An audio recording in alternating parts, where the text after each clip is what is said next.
जब राजकुमारी आरा ने आईने की दरार में झांका तो एक काला साया अचानक प्रकट हुआ और उसे अपने साथ खींच ले गया।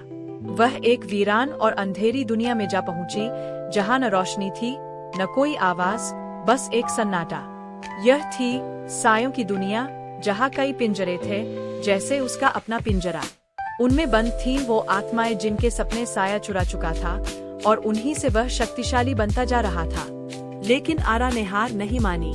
उसने अपने भीतर की रोशनी को जगाया, वह रोशनी जो सच्चे सपनों से, प्रेम से और उम्मीद से पैदा होती है। जैसे ही रोशनी फैली, साया चीखा और कमजोर पड़ने लगा।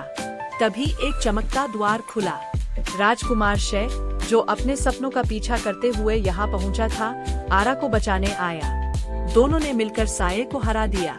साया के मिटते ही सारे कैदी आजाद हो गए। आखिर में आरा और शय ने एक दूसरे का हाथ थामे रोशनी की दुनिया में वापसी की।